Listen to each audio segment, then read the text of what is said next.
Hello and happy Friday. It is super sunny in the great bluegrass state. And I wanted to get on here and let's talk for a little bit. Might be a little bit of a rant, I don't know. But I wanted to get on here and definitely wipe down my phone, definitely address the need for us black women to feel like that we need to be everything to everybody. Like, why is that a thing?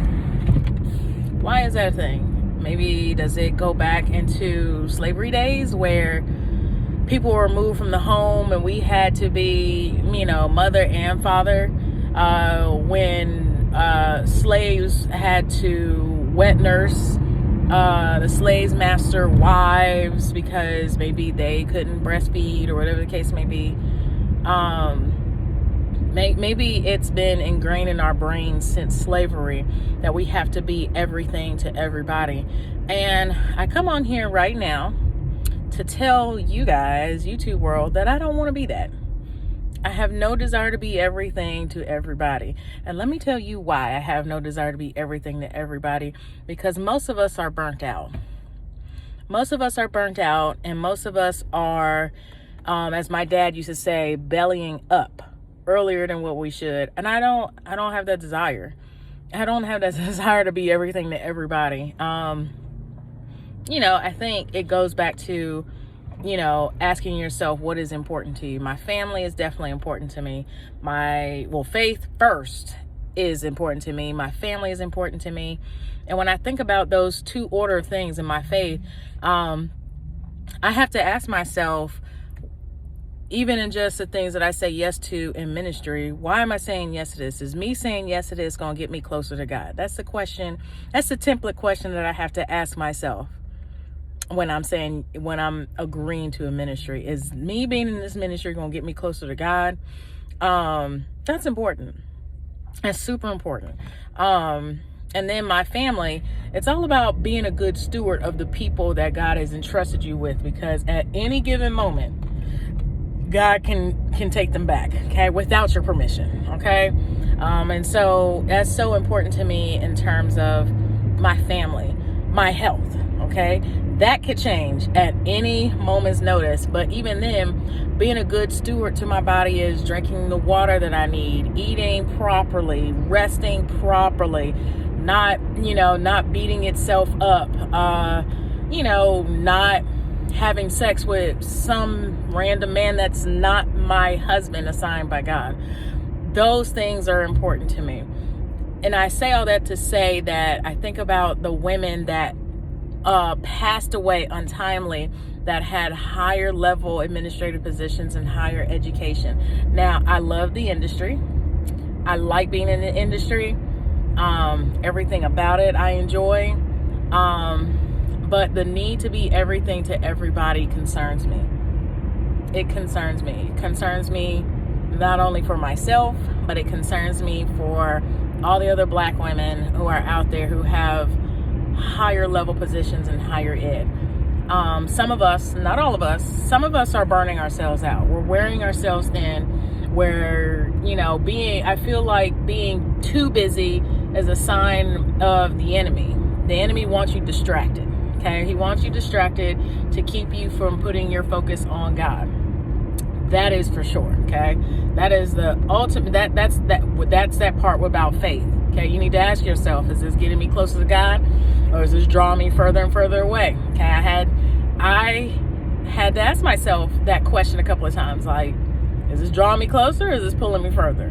Okay, and that's not to say anything is bad going on, but you really have to ask yourself that question. Okay, but then you got to also ask yourself, is this wearing me thin? Do I have time to do things? I'm trying to get my LLC started, but there have been some other distractions that have been coming in my way, and it's been slowing down the progress. Now, even with us being so busy and filling our lives up with different things to do, and I'm so busy that, and I say I feel, meaning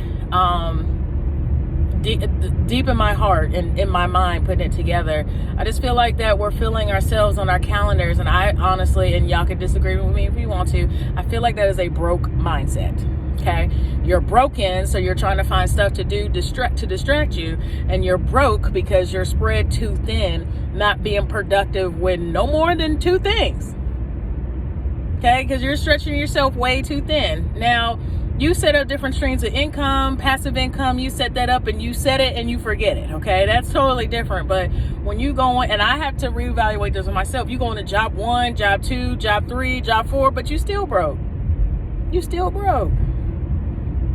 What's going on with that? Okay, and like I said, you're broken because you're trying to fill your stuff up with so many things that you don't want to deal with yourself in the areas that you need healing and deliverance from. Okay, so I say all that to say that just as Black women, we have to be careful. Got to be very careful not to try to be everything to everybody, but to the point where we're stretching ourselves thin. Our health is compromised. Our blood pressure is up. We're eating crazy as ever. We're fussing and yelling and cursing out our spouses. We're having affairs on our spouses because we're just so busy, and this affair just slides right in perfectly with your, in your life, and it serves as the enemy. Let me tell you something. The enemy is very clever. Okay, he will dangle some stuff right in your face, thinking that you need this because this is what you got going on in your life. Be careful. Okay, be careful with busyness. Be careful with always having something to do. Just be careful. That's not to say that the industry that I am in is toxic. Not saying that. I ain't gonna lie to you. Most jobs out here are toxic. Okay, that's just what it is. But you really have to evaluate and ask yourself, how does this make me feel? Does this taking away too much time from my foundation? Is this impeding my growth in my foundation? Then if it is, then it might be time to say no to that thing. Okay, nothing wrong with that. And I think part of the reason why we're terrified to say no, because we're people pleasers.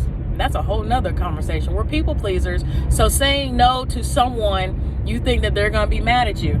Baby, at this point, I don't even care. If I say no. It's a complete sentence. I don't owe no explanation. That's it. Okay? That is it. And if you don't like it, then you were using me. Okay? If I say no and you're upset about it, you were clearly using me. Okay? Should I say that for a third time? If I say no and you don't like it, you were using me. Okay? And, I have told plenty of people many times no. And because there was somebody I trusted, a confidant, a friend, a really good associate, they understood my no. They ain't asked no questions. But anybody that I said no to and caught an attitude, call me mean, unfair, then that means you was trying to use me to get to something. Get to something that I had that you want. But because I can't fit it on my calendar and I can't squeeze it in, then I tell you no, you in your feelings. Guess what? I'm not called to manage your emotions, okay? So there's that, okay? So if I say no, it's no. That's it. Leave it alone. Don't ask questions. It's not my job to manage your emotions and your feelings, and vice versa, okay? So as Black women, I encourage all of us, and I say all of us because that is who I identify as a Black woman, that we need to be better stewards of our bodies, better stewards of our relationship with God. First and foremost, okay? First and foremost, okay? Because God woke you up this morning, even when your blood pressure was elevated, even though you're complaining about chest pains, somehow you going to sleep at night and then God waking you up in the morning, there's another opportunity to get it right. Okay, so now that you know, do your best to get it right. Work on your relationship with God. Work on your relationship with family. Okay, work on time management. Well, no, I can't even say you work on time management because you're always going to prioritize the things you want to do. And then if you don't want to do it, you're going to fill it up with a whole bunch of BS. If you don't want to do it, just be honest with yourself and just say, I don't want to do it. Okay, because there's no learning time management. You either got it and you prioritize it, and if you don't prioritize it, you could tell, because it gets lower and lower and lower and lower on your to-do list. That's just what it is. So as someone who works in higher education, my charge to everyone on here who is listening to the sound of my voice, as well as myself, is to be diligent in taking care of yourself. Even if that means turning away some tasks, even if it means saying no to something in church. Trust me, I love my church, but there's just stuff that I just got to move off the plate. It's no hard feelings. I still love, everybody. That's not going to change. I just recognize that this is just not for me right now, because there's already enough on my plate, and it's taking me further and further away from my relationship with God. So I pray that you if you take this in and you listen this long, I pray that you pray over it. Okay. Definitely, I want you to discern whether this piece of information was for you or not. And then if it is, you do with it as you may. So be blessed.